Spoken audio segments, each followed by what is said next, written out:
It took 50 years of fighting, legislating, and providing to get women into the global workforce at scale. 50 years. And AI is going to undo most of it before 2030.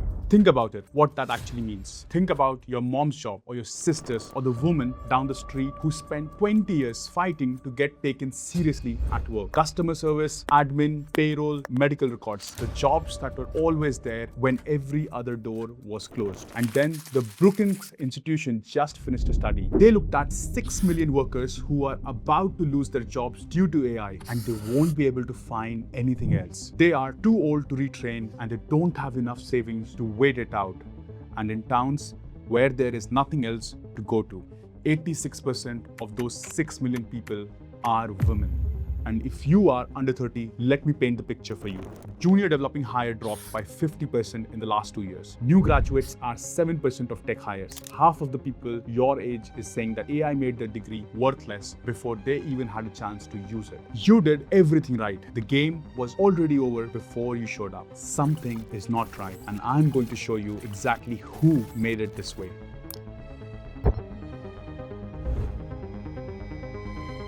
But first, I need to show you something about yourself. Be honest with me. In the last 6 months, have you used AI to do a part of your job? Not because your boss told you to, not officially, but quietly, alone, because you were drowning and you just needed to make it. And it could be anything: a draft through ChatGPT, a summary that would have taken you 2 hours, or a document you cleaned up and sent it with your name on it.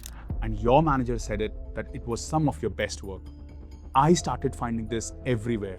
Not in any report, not in any study, on Reddit, on TikTok. Anonymous posts at midnight, millions of people confessing to the same thing.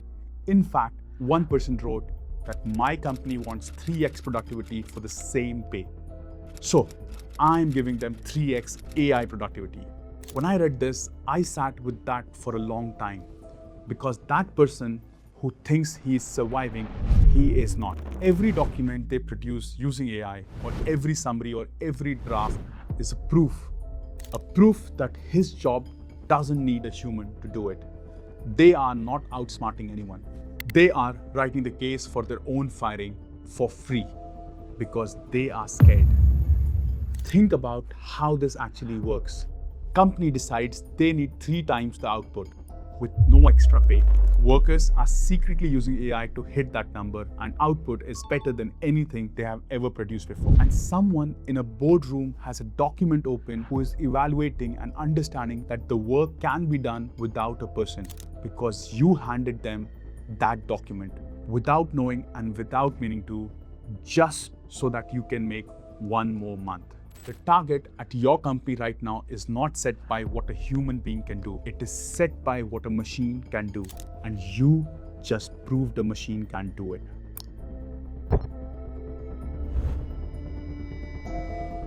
Now, let me show you who built this trap and why they built it exactly this way.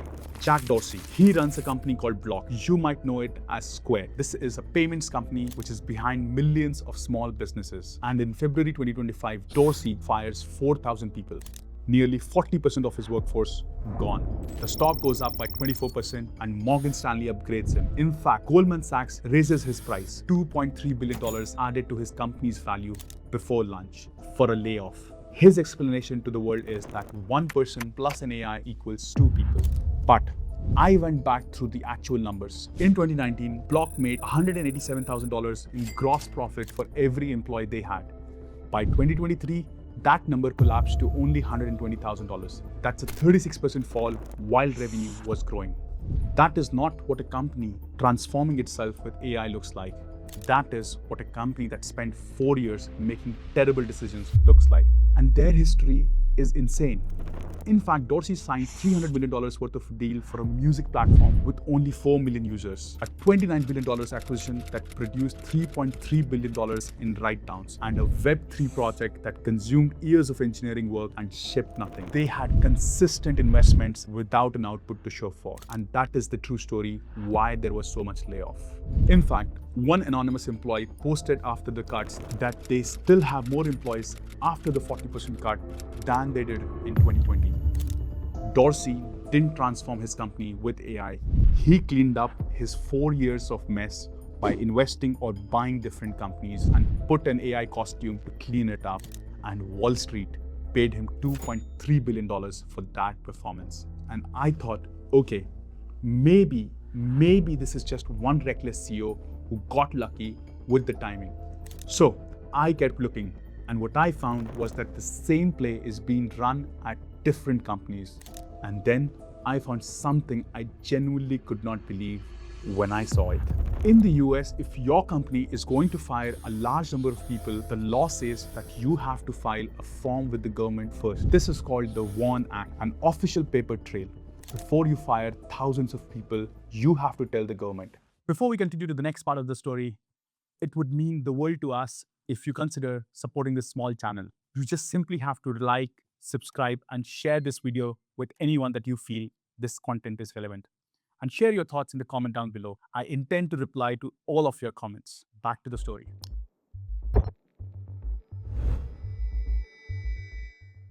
In 2025, New York State added one checkbox to that form. One question: did AI cause this layoff? 160 companies filed that form in New York that year, and absolute zero companies checked that box. Not even one single company in the entire state of New York admitted that AI caused that single layoff. And I am sitting here with one thought: what is going on?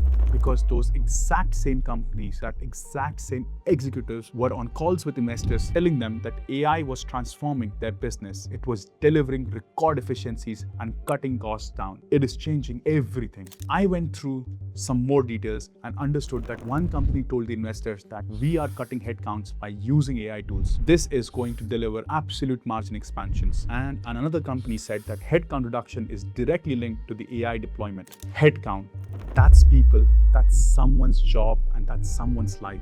To investors, AI is the revolution. To government, on the official record, AI had nothing to do with anything. The gap between those two statements is not a mistake. The gap is a strategy, and that gap is exactly where your job went.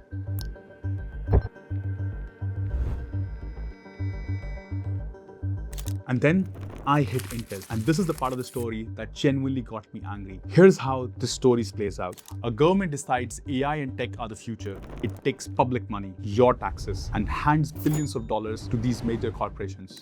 The reason to give away all of that money is the same: more jobs, workers, national security, and economic growth. Politicians make speeches about it, and workers believe them. Intel received $8.5 billion in direct grants, plus an additional $11 billion in loans from a $52 billion government fund built entirely on that promise. And then Intel goes ahead and cuts 24,000 workers, citing AI restructuring. And here's what I found when I looked at the actual law: zero conditions on job creation, zero ability to take the money back. The money still stays with Intel. The workers go, and no legal mechanism to recover a single dollar of taxpayers' money. This is not just America. UK, Germany, India, Canada. Every government and everywhere is handing billions to tech companies in different forms in exchange of promises about jobs. But no enforcement and no accountability. Intel is just one where we have the receipt. And then let's look into something else. Amazon's own internal documents leaked to Fortune magazine. They say the quiet part out loud. Their internal roadmap says to replace 100,000 human jobs by 2030. And their internal goal is that warehouses with no people in them. Amazon's public statement on the same period is our robots help human workers. So two statements, one company, and two completely different audience. You are the audience getting the second one. So after all these statements and everything, I was curious and I started to follow up where this money is actually going, because I needed to understand not just where it goes, but who is making sure that it keeps on going there. In 2025, corporations spent $300 billion building AI. The US government's proposed fund to help every worker those same corporations displace $700 million. So, for every single dollar going to help workers adapt, $428 are going towards building more reasons to fire them. The ratio is clear: 428 to 1. And where do the savings from all these layoffs actually go? Well, 3 out of 4 of the biggest companies that cut workforce citing AI in 2025 turned around and handed that money to shareholders through share buybacks or dividends. The same year, Satya Nadella, the CEO of Microsoft, made close to $97 million, a 22% raise. And the same year, Microsoft cut over 15,000 workers. The week Meta announced layoffs, they doubled the executive bonus and cut what regular employees were owned in stock by 10%. The ratio of what a CEO makes compared to the typical worker at their company is now 285 to 1 in an economy that is actively automating that typical worker out of a job. So, every time I followed this money, it ended up in the same place. Up, always up, and always to the shareholders. And I kept thinking that someone is making sure of that. Someone is writing the rules that make all of this not just legal, but rewarding. So I went ahead to understand who are the people making these rules and making it legally possible to have this happening over and over again. In Washington, in Brussels, and in Westminster, the same thing is happening. Tech companies are not sitting around waiting to be regulated. They are in that room where those rules are written. In 2025, in just 1 year, 91 of the top 100 organizations lobbying on AI rules in Washington are corporations, and only one represents workers. Anderson Horowitz and Greg Brockman of OpenAI launched a $100 million political fund together. They called it Leading the Future, meaning that there is a bill in the US Congress that asks companies to do one thing: disclose how many jobs AI is eliminating, not fixing it, not compensating it, not changing anything. Just say the number out loud, the same number they already tell their investors in private. That bill was introduced in late 2025 and it is still buried. No hearing, no vote.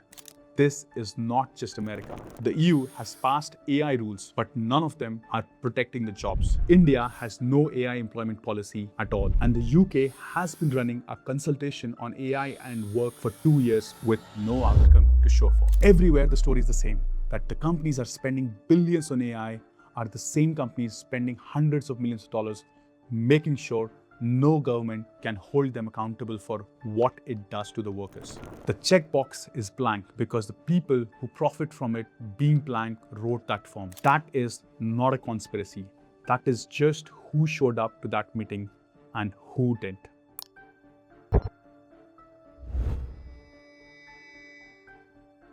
Now, I need to take you somewhere because I think this is where it ends if nothing changes. Mofat, he is a worker in Nairobi. His job was to watch videos and label them. Thousands of hours of AI video teaching an AI system what kind of content should be blocked. And here's what that means in practice. The reason ChatGPT doesn't show you the beheadings is because a human being watched them first. The AI had to learn what that content looked like before it could learn to block it. Before the machine could learn, a person had to see it. That person was paid $1.46 an hour. $1.46. A charity called Equidium went and talked to 167 workers doing this kind of work across Kenya, Colombia, and Ghana. They documented 182 separate incidents of psychological harm, anxiety, depression, PTSD directly caused by watching those videos. People going home after the shifts are unable to separate what they saw at work from what they know is their day-to-day life. And one morning, Mofat's account was deactivated. No message, no warning, and no explanation. Just deactivated. In fact, no severance. Because an algorithm decided he was no longer needed. He said that they used us as human batteries. And then they just unplugged us. Now, think about the ghost worker at the beginning of this video, who was secretly using AI to hit their targets, hoping no one notices it. Mofat built the tool that the ghost worker is using. Same system, different place inside it, but the same ending. The ghost worker is not beating the system. The ghost worker is Mofat 2 steps earlier in the same story. And that number, the 6 million people who are going to lose their jobs to AI and won't find anything else, 86% of them are women, doing the exact jobs that took 50 years of fighting to get into. The companies that made billions of Mofat's labor are the same companies on those investor calls. Same one lobbying every government on earth to make sure nothing slows them down. Mofat is the AI transforming story. He just doesn't get the stock pump. Now, Here's the part I genuinely did not expect to find when I started going down this. MIT ran a study on companies deploying AI that 95% of those deployments failed to improve the company's actual finances. Not 30%, not 50%, but 95%. Workers were being replaced by AI systems that were not working.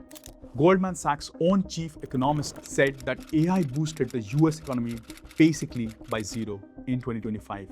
And then there is Klarna. Klarna is a global payment company. Millions of people uses it to pay in installments across Europe, US, Australia. They fired 700 customer service workers and replaced them with an AI chatbot to save millions of dollars. The business press goes insane. Conference stages everywhere. This is the future. And do you know what happened? Their quality suffered. In fact, it collapsed. The CEO admitted it publicly that it went bad, really bad for them, and they started hiring back. But not the same people, not the same terms, simply gig contracts with lower pay, with fewer rights. The CEO got his stock pump in 2024, and the failure showed up in 2025. Different quarters, different news cycles, but the reward and the consequences never landed on the same person at the same time. Deutsche Bank called this AI redundancy washing. Companies getting credit for an AI transformation that doesn't actually work, but 700 people had to lose their jobs so that investors can make more money. So you are using AI to prove your job can be done without you for a system that in 95% of the cases doesn't work. So come back to the beginning of this video. 50 years, getting women into the workforce, AI is going to take most of it before 2030. The checkbox in the WARN Act, nobody is filling it. But the same companies in the same week told their investors a complete opposite story. Corporations are lobbying and spending on AI and making sure their growth is not stopped and their dividend checks are bigger every year. So you need to ask, what is the future of your job?